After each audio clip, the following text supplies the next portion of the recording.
बिस्मिल्लाहिर्रहमानिर्रहीम। अल्लाहुम्मा सल्लि अला सय्यिदिना व मौलाना मुहम्मद व अला आलि सय्यिदिना व मौलाना मुहम्मद कमा सल्लैता अला इब्राहीम व अला आलि इब्राहीम इन्नका हमीदुम मजीद।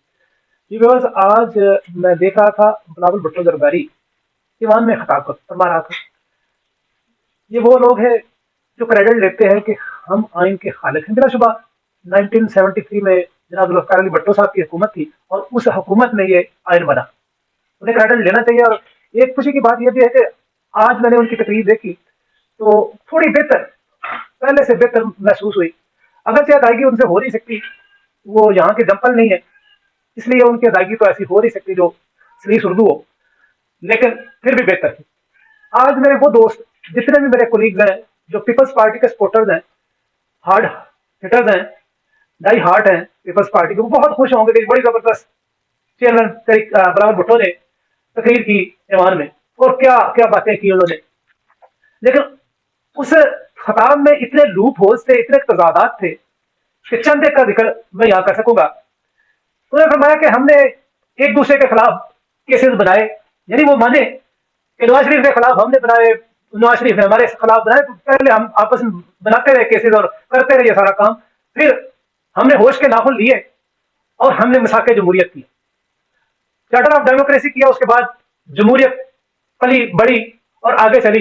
2008 से 13 उनका और 13 से 18 दूसरी जमात ने, पाकिस्तान मुस्लिम नवाज ने हुक्मरानी की। यानी वो कह रहे कि मुल्क में तरक्की भी हो रही थी, सब कुछ हो रहा था और हम अच्छी तरह यानी जमहूरियत के साथ आगे बढ़ रहे थे। फिर उन्होंने कहा, फिर वो ताकतवर हल्कों ने वही किया, खेल खेला जो वो हमेशा से खेलते हैं, और उन्होंने सिलेक्टर्स ने सिलेक्टेड वजीर आजम दे दिया जो नाहल था, नालायक था, और जो वो कहना चाहते थे कहा। लेकिन वो ये भूल रहे हैं कि वो फिर क्रेडिट ले रहे थे कि हमने मिलकर, इन जमातों ने जो ईवान में बैठी हुई है, इन्होंने मिलकर तरीके अदम एतमाद लाया, फिर आईनी रास्ता इख्तियार किया। हम हमेशा कभी जज वज़ीर आज़म को फारिग करते, कभी डिक्टेटर वज़ीर आज़म को फारिग करते। इस दफा हमने ऐसा नहीं किया, हमने कानूनी और आईनी रास्ता इख्तियार किया। ये वही बंदा कह रहा है, कानूनी और आईनी रास्ता इख्तियार किया जो आज आइन को कमाल कर। मैंने बारहा कहा अपने बिलास में कि इनके तमाम नुमाइंदगान ने टीवी पर कहा कि ये अगर ये तहरीक इंसाफ केपी के और पंजाब की असम्बली तहरीर कर रही है तो इलेक्शन की तरफ ही जाएंगे। अब ये सारे इलेक्शन से भाग रहे हैं और अब फिर ये वही काम कर रहे हैं, यानी कि आइन के रूह से 90 दिन में इंतखाबात होने चाहिए, लेकिन ये आइन से भाग रहे हैं। यानी आइन का कत्ल कौन कर रहा है? आइन की खालिक जमात। और उसे कोई इस पर, क्योंकि उसके जाती मफादात है इसमें, इसलिए उसे कहा कि जी हमने आमरों का साथ नहीं लिया, हमने जजेस का साथ नहीं लिया और तहरीक अदम एतमाद के जरिए उसको फारिग किया, सिलेक्टेड को। और ये तमाम जो ये बातें वो कर रहा है बंदा, तमाम झूठ, सब झूठ बोल रहा था। क्यों? क्योंकि बाजवा साहब खुद बता चुके हैं कि मैंने रजीम चेंज किया, और कैसे किया वो इमरान खान साहब बता चुके हैं कि हसन हक्कानी को गवर्नमेंट के पेरोल पे रखा लॉबिंग के लिए, और वो इस्तेमाल करता रहा उसको, बाजवा को उनकी नजर में अच्छा साबित करता रहा और मुझे बुरा साबित करता रहा।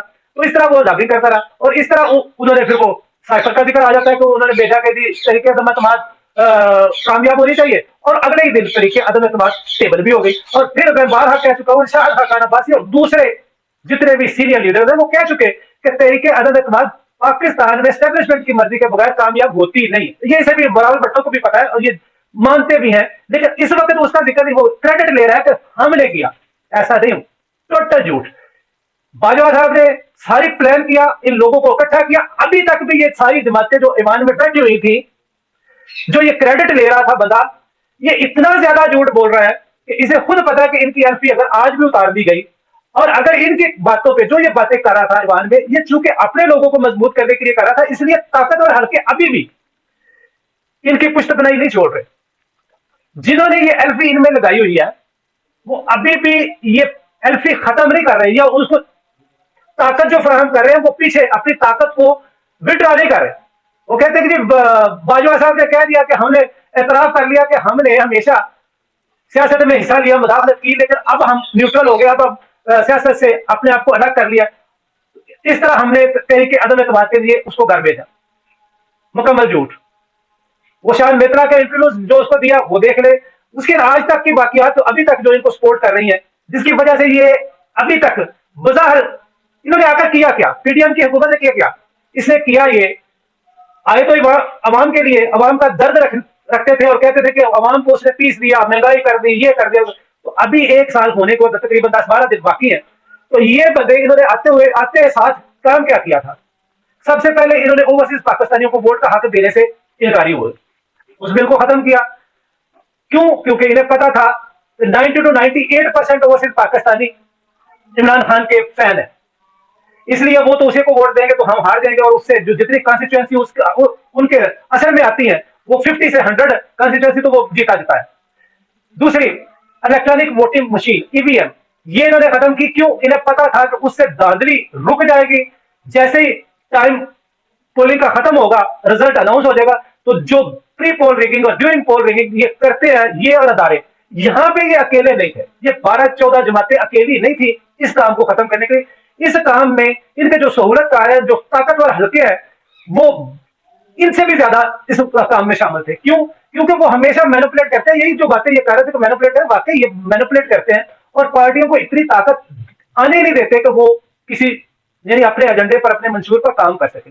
हमेशा लूली लंगड़ी हुकूमतें बनती हैं सिर्फ इसी वजह से कि ये अगर ईवीएम हो जाती और ये उसको खत्म ना करते, तो फिर जो भी हुकूमत बनती वो लूली लंगड़ी ना बनती, किसी के सहारे पे ना खड़ी रहती। तो ये इन्होंने क्रेडिट ये नहीं बताया कि हमने जो डिसक्रेडिट किया मुल्क को, जो अवाम का हम दर्द रखते थे, कहते थे महंगाई हो गई, महंगाई और महंगाई मार्च करते थे, ये गाँव मार्च करते रहे, बराबर किया, मरियम ने किया, फजल रहमान ने दो किया, लेकिन असल में इन्होंने ईवीएम को खत्म किया। मुल्क में धांधली को खत्म करने की बजाय धांधली को कायम रखने के लिए इन्होंने ईवीएम को खत्म किया, और इनके सहूलतकारों ने ये इजाजत दी कि ये खत्म करें। तीसरा, वही जो वो 4 साल से कह रहा था कि ये मुझसे मांग रहे हैं एनआरओ के, हमने जो भी हमारे ऊपर केसेस हैं, जो कि इन्होंने खुद ही बनाए हुए हैं एक दूसरे पर, उसने कुछ नहीं बनाया था, वो केसेस हमारे खत्म कर दो, हमें एनआरओ दो। वाटिफ की तरमीम में बार बार इन्होंने 34 नैब के दिए कि ये इसमें अमेंडमेंट्स कर दो तो हम शामिल हैं आपके साथ, लेकिन उसने नहीं किए। तो वो आते ही तीसरा काम जो इन्होंने किया वो नैब तरामीम की, और उसके बिना पर ये 1100 अरब रुपए के जो इनके केसेस थे वो ट्विट हो गए। इस तरह इन्होंने 11 माह में मुल्क कौम के लिए, अवाम के लिए कुछ भी नहीं किया, कोई लेजिस्लेशन नहीं की, कोई ऐसा काम नहीं किया जिससे अवाम को फायदा हो। अवाम को महंगाई की चक्की में पीस दिया इन्होंने। आज भी ये अदलिया पर हमलावर सिर्फ अपनी जात के लिए हो रहे हैं, और एक ही दिन में सारे ये बिल ड्राफ्ट भी हो गया, कबीना में पेश भी हो गया, फिर वहां से पास मंजूरी भी हो गई, असेंबली में भी आ गया, बाद में पेश भी हो गया, राजा परवेज ने उसे कमेटी में भी भेज दिया, वहां से भी कह दिया कि कल 11 बजे लेके आए, जल्दी जल्दी सब कुछ कर लिया बड़ी तेजी से, बड़ी सूरत से। उसमें कोई अवाम का फायदे का नुकता था? कुछ भी नहीं था। क्या उसमें अदलिया की जो इस्लाहात की गई उससे गरीब आदमी को जो केसेस है वो तेजी से सूरत से सुने जाएंगे? नहीं, वो सिर्फ अपने मफादात की गेम थी, सिर्फ और सिर्फ। फिर एक नुकता बिलावल भुट्टो ने यह किया कि जी हमने डेमोक्रेसी, चार्टर ऑफ डेमोक्रेसी बनाया, जिसकी बिना पर हम बड़ी जमहूरियत मुल्क में पनप रही थी। लेकिन जिक्र किया कि हमेशा अमर जो है उन्होंने, एजेंसियां जो है उन्होंने हमें रोका। उन्होंने कहा कि 96 में जनरल हमीद गुल ने इमरान खान को बनाया, तहरीक इंसाफ बनाई, फिर जनरल पाशा ने उसको मजीद तकवीत दी, फिर जनरल जहीरुल इस्लाम का जिक्र किया कि उसने ताकत दी, फिर जनरल फैज हमीद का जिक्र किया। ये बंदे भूल जाते हैं कि बाजवा ने मान लिया कि मैंने उसे तब्दील किया, मैंने रजीम चेंज किया और आप लोगों को लेकर आए, और जो यानी ये इन्हें इसने तस्लीम किया डेमोक्रेसी, इन्होंने चार्टर ऑफ डेमोक्रेसी तब की 2007 में 6-7 में की, जब ये मुल्क से बाहर थे, बेनजीर भी मुल्क से बाहर थी और नवाज शरीफ भी सऊदिया में था, उस वक्त ये चार्टर ऑफ डेमोक्रेसी हुआ है। तो इन्होंने कैसे ये पावर कर लिया कि 96 से ही एजेंसियां, उन्हें पता था कि आगे एक वक्त आएगा कि ये चार्टर ऑफ डेमोक्रेसी कर लेंगे और ये 18वीं तरमीम करेंगे, जिसको हमने कदम करना है, उसके लिए हमें इमरान खान की जरूरत पड़ेगी। यानी उन्होंने 20 साल पहले ही, आज से यानी कि आपको 27 साल पहले, और जो वो टेन्योर दे रहे हैं उससे भी तकरीबन 10 साल पहले उन्होंने ये अखज कर लिया एजेंसियों ने कि आगे जाके ये हालात बनेंगे, इसलिए हमें आज से ही उसका नेमल बदल क्या रखना चाहिए। तो ये सारी बातें तजादात थी जो मैंने आपके सामने पेश कर दी। ये लोगों को गुमराह कर सकते हैं, इनको जो गुमराह होना चाहते हैं, बाकी सबको गुमराह नहीं कर सकते। इनकी बातों को गौर से सुने तो आपको तजादात नजर आ जाएंगे। अगर आपको तजादात नजर नहीं आते तो इसका मतलब आपको अपनी आंखों का भी इलाज करवाना पड़ेगा। और अगर आपके कानों की समाज इसके मुताबिक नहीं चल रही कि ये कहां सच और कहां झूठ बोल रहे हो, कहां ये मिक्स कर रहे हैं सिर्फ अपने मफाद के लिए, तो फिर आपको अपने कानों का भी इलाज कराना पड़ेगा, आपकी आंखों का भी इलाज करवाना पड़ेगा। तो इसलिए बेहतर यही है कि अपने कानों को खुला रखे, आंखों को खुला रखे, दिमाग अपने दिमाग से सोचे, तो इनकी बातों में ना आए। बिलाशुबा पाकिस्तान 75 ईयर से ताकतवर हलकों ने अपनी बांदी बनाया हुआ है और वही चला रहे हैं पाकिस्तान को, इसमें कोई शक नहीं। लेकिन इस वक्त जो जमीनी हकायक है वो ये है कि पाकिस्तान की आवाम एक बंदे के साथ है और ये सारे किसी और तरफ जा रहे हैं। ये आयन को पामाल करने वाले भी, आयन बनाया बिलाशुबा हाल जमात पीपल्स पार्टी, लेकिन आयन को पामाल करना भी इन्हीं के नसीब में ठहरा और ये ना आयन को पामाल कर रहे हैं उसी आयन को। अगर, और ये क्या क्या कह रहा था बिलावल, अब तैश दिला रहा था शहबाज शरीफ को, 1 साल हो गया, अगर उस वक्त सुमोटो लिया जस्टिस उमर अकरम बंदयाल ने इमरान खान कासिम सूरी की रूलिंग पे, तो वो जायज था। आज इसने सुमोटो लिया तो ये नाजायज है, इसकी पावर्स खत्म कर दो। क्यों? उस सुमोटो से इनको इकतदार मिला, ये इकतदार में आए, उस वक्त ठीक था, वो 5 रुकनी बेंच ठीक था, उसकी अजपुर नोटिस ठीक था, आज ये गलत है। इसलिए फौरी तौर पर एक ही रात में इस्लाहात प्रोग्राम बना के उसको फारग करो। ये बदनीति है इन लोगों की।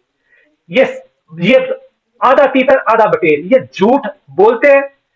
और बिलावल कह रहा था कि उन तमाम मराहल में एक चीज कांस्टेंट थी, वो इमरान खान। बिलाशुबा इमरान खान 96 से लेके आज तक खड़ा है और आज भी ये कह रहे कि उस पर केस क्यों नहीं चलाया, उस पर मुकदमा क्यों नहीं बनाया, उस पर गद्दारी का उसने आयन तोड़ा 2022 में इमरान खान ने, प्रेसिडेंट ने, कासिम सूरी ने उसकी क्यादत पे, तो उस पर केस क्यों नहीं बनाया? ये पेश दबा रहा था और पूरी इन्होंने हमला करना दोबारा उस पर और जमान पार्क पे हमला करके उसको गिरफ्तार करने की कोशिश कर रही है। ये इसी की तरफ निशानदेही कर रहा था बिलावल भुट्टो।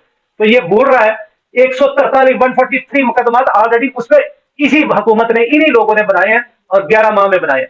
तो ये झूठ कहीं और जाके बोले, हमें तो समझ है और अवाम को भी समझ है। वो चंद लोग जो आज भी आपके झूठ पर, आपकी गुमराही पर गुमराह हो जाते हैं, झूठ को सुनकर बड़े महजूज होते हैं, उन्हीं को मुबारक।